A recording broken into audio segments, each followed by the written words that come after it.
Hello students, मैं doctor जे के Gupta, assistant professor, government college Ujjain.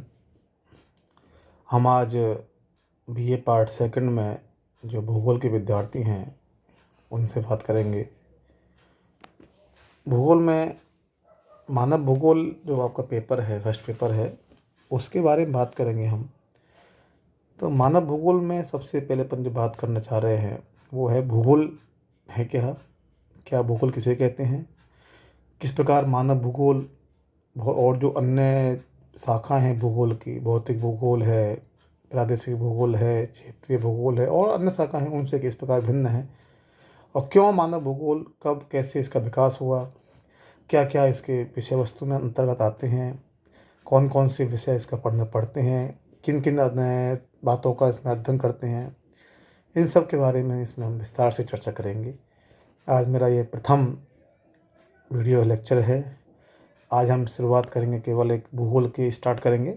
भूगोल किसे कहते हैं तो आप सब जानते हैं, अब तक आपने पढ़ा भी होगा। भूगोल बेसिकली जरा जो यूनानी भाषा के दो शब्द जियो प्लस ग्राफी, इनसे मिलके बना है। जियो का अर्थ होता है पृथ्वी, धरातल जहाँ हम निवास करते हैं, और ग्राफी का अर्थ होता है डिस्क्रिप्शन या वर्णन करना। अर्थात अगर सामान्य शब्दों में मैं कहूँ तो भूगोल का अर्थ होता है पृथ्वी का वैज्ञानिक तार्किक वर्ण या विश्लेषण करना या वर्णन करना। परंतु जब हम बात करते हैं भूगोल के विषय के छात्र के नाते, तो हमको भूगोल की परिभाषा थोड़ा सा एक रिफाइंड वे में पढ़नी पड़ती है, बतानी पड़ती है। और उस हिसाब से अगर मैं भूगोल के परिभाषा बताऊँ तो अपन बहुत ही संक्षिप्त परिभाषा में के रूप में कह सकते हैं कि भूगोल जो है वो पृथ्वी तल का और उस पर रहने वाले जो निवासी हैं, जनसंख्या है, उसके कार्यात्मक संबंधों का विश्लेषण करता है। सबसे जो प्रमुख बात है वह भूगोल एक विज्ञान है। अर्थात भूगोल को एक कला का सब्जेक्ट नहीं मानते, भूगोल को विज्ञान मानते हैं। विज्ञान क्यों मानते हैं? क्योंकि भूगोल लॉजिक, तर्कपूर्ण अध्ययन करता है।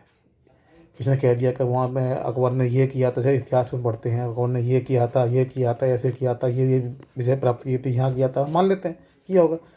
परंतु अगर मैं आपसे कह दूँ आज धूप निकल, से सपोज करो आप धूप निकल रही है और मैं आपसे कहूँगा आप आज बारिश होगी, आप मान लोगे क्या?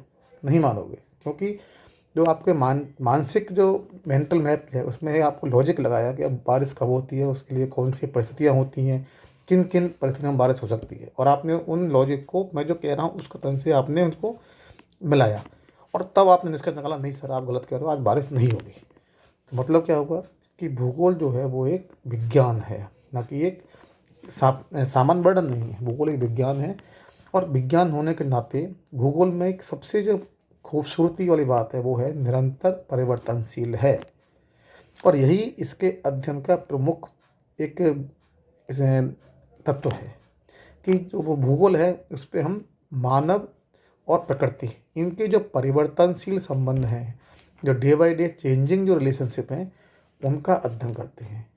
और इसमें एक चीज़ और जुड़ती है, स्थानिक विश्लेषण, यानी कि जो मानव का निवास पृथ्वी पर हर जगह है परंतु असमान रूप से है, और प्राकृतिक जो बात संसाधन हैं उपलब्ध हैं वो पृथ्वी पर हर जगह हैं परंतु वो भी असमान रूप से वितरित हैं।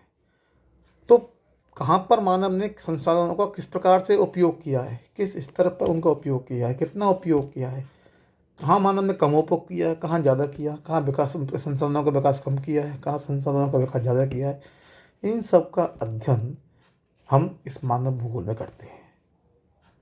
फिर दूसरी बात आती है कि भूगोल में करते हैं, फिर भूगोल के अंदर एक आपने पहले शायद कभी पढ़ा होगा, फर्स्ट ईयर में भी पढ़ा हो सकता है, पढ़ा हो कि द्वैतवाद या द्वंद्व या द्वैतता। भूगोल में एक द्वंद्व बहुत पहले से चला आ रहा है और बेसिकली ये अपन कह सकते हैं 17वीं शताब्दी में बहुत मुखर रूप से उभरा। और द्वंद्व मतलब होता है कि एक स्थिति, ऐसी स्थिति ऊहापोह की स्थिति, यानी जहाँ पर अपन निर्णय नहीं कर पाते कि अपन ये करें या ये करें, उसको बोलते हैं द्वंद्व में होना। यानी द्वंद्व मतलब लड़ाई नहीं है कोई, यहाँ पे जैसे द्वंद्व युद्ध होता है वो युद्ध नहीं है। द्वंद्व का मतलब होता है ऊहापोह, यानी आपको जब स्पष्ट मार्ग नहीं मिलता किसी चीज़ के लिए तो अपन कह सकते हैं द्वंद्व की स्थिति में अपन। द्वंद्व असमंजस, एक इसलिए अपन वर्ड यूज कर सकते हैं असमंजस, यानी बहुत से, क्योंकि दो तरह के विद्वान हैं इसमें। द्वंद्व किस बात का है? कुछ विद्वान मान कहते हैं नहीं साहब, जैसे भूगोल जो है वो शुद्ध रूप से प्राकृतिक जो तत्व हैं, धरातल है, उन प्राकृतिक तत्वों का ही अध्ययन, विश्लेषण, वर्णन जो है वो ही भूगोल कहलाता है। और उनका अध्ययन हम किसी भी दृष्टिकोण से कर सकते हैं, प्रादेशिक दृष्टिकोण से करें, ऐसे सिस्टमेटिक, वो अप्रोच अलग चीज़ होती है, वो बाद में अपन डिस्कस करेंगे, कभी और डिस्कस करेंगे। दूसरी तरफ कुछ विद्वान इस विचारधारा के भी हैं कि सब भूगोल जो है वो मानव केंद्रित अध्ययन है। यानी प्रकृति का अध्ययन हम करते हैं, वातावरण का अध्ययन हम करते हैं, परंतु उस वातावरण के अध्ययन में मानव जो है वो केंद्र में मानकर अध्ययन किया जाता है। और जब ऐसा अध्ययन या ऐसा विषय या ऐसे इस प्रकार का अध्ययन जिसमें मानव को केंद्र में रखकर, मानव को केंद्र में रखकर उसके चारों ओर घटित होने वाली जो परिस्थितियाँ हैं उनको अनुसार अध्ययन किया जाए, तो वह कहलाता है मानव संकेंद्रित अध्ययन, मैन कंसेंट्रिक स्टडी। और इस प्रकार का जो अध्ययन है वो जिस विषय में होते हैं वो मानव भूगोल कहलाता है। तो अपन इस अगले चैप्टर में, अपन अगले जो वीडियो में मैं आपको बताऊंगा कि किस मानव भूगोल, ये ऐसा नहीं है कि एकदम 20वीं शताब्दी में या 18वीं शताब्दी में पैदा हो गया है, ऐसा नहीं है।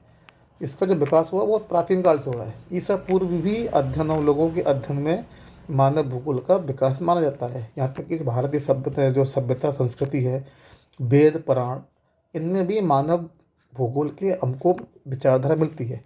सपोज करिए आज अपन बहुत से लोग घरों में देवताओं को मानते हैं, सूरज देवता की पूजा करते, सूरज जी को अर्घ देते हैं, चंद्रमा को अर्घ देते हैं। और कई देवी देवता हैं जो प्राकृतिक रूप से, जैसे जो आदिवासी लोग हैं वो वनों को देवता मानते हैं। जैसे अपने जोधपुर में कोई जो समाज है, ये वो जीव पेड़ों के लिए और उनके जीव जंतुओं के लिए उनको ही अपने देवता मानते हैं। तो प्रकृति में जो भगवान की छवि है वो, उसका कारण यही है कि आपने प्रकृति को एक बहुत ही रिफाइंड वे में स्वीकार किया है। और जहाँ मानव को इस प्रकृति से जोड़ दिया, तो मानव केवल प्रकृति से लेता ही नहीं है, बल्कि उस प्रकृति की रक्षा करना, उस प्रकृति के साथ चलना, उस प्रकृति के साथ अपना एडजस्टमेंट करना, ये किस प्रकार से मानव करता है, ये उस मानव के विकास के स्तर को, उसके सोच के स्तर को, और उसके किस प्रकार के आर्थिक उस गतिविधियाँ हैं, क्या हैं, इन सबको प्रभावित करता है। और जो मानव भूगोल है वो इन्हीं चीज़ों का अध्ययन करता है कि किस प्रकार मानव ने विभिन्न स्थिति, विभिन्न जो अलग अलग दशाएं हैं, उन दशाओं में प्राकृतिक संसाधनों से किस प्रकार सामंजस्य स्थापित करके एक अपना अलग सांस्कृतिक और सामाजिक भूदृश्य, एक देख भूदृश्य अपन पढ़ते हैं रिलीफ, एक तो होता है भौतिक भूदृश्य होता है, जैसे अपन देखते हैं पहाड़ है, नदी है, पर्वत है या रेगिस्तान है, ये क्या, ये सब भौतिक या भौगोलिक भूदृश्य है, फीचर्स हैं, रिलीफ है, अच्छा बहुत होता है। परंतु एक होता है सांस्कृतिक भूदृश्य। वो क्या होता है, जब मानव इस प्राकृतिक जो ये भूदृश्य है, इनमें अपने दिमाग का, अपने में बुद्धि से इनमें परिवर्तन करता है, इनमें नवीन निर्माण करता है, और जो निर्मित होते हैं भूखंड या भूदृश्य, उनको बोलते हैं सांस्कृतिक भूदृश्य। जैसे कि शहर हैं, अब शहर है, आज जयपुर है या कोई भरतपुर है, कोई शहर है, वो उज्जैन, आपका जैसे उज्जैन शहर है, ये क्या आज से हज़ारों साल पहले शहर था क्या? होगा तो एक किसी उस रूप में होगा, परंतु मूल रूप से यहाँ पर मृदा थी।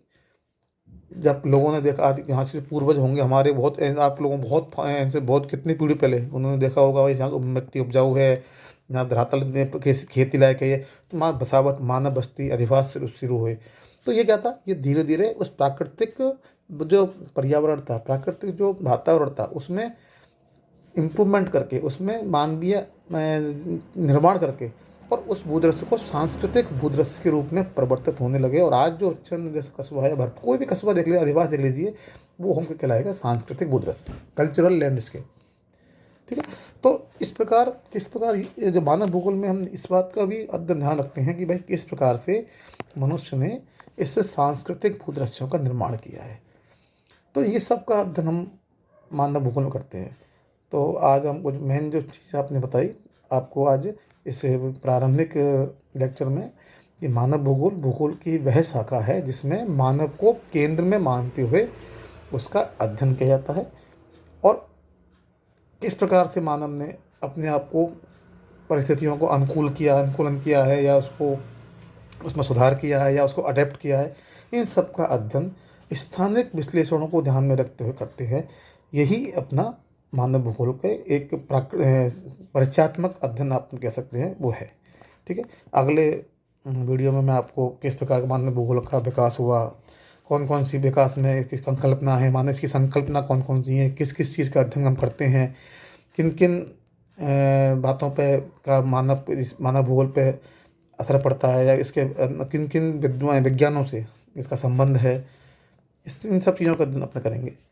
ठीक, थैंक यू।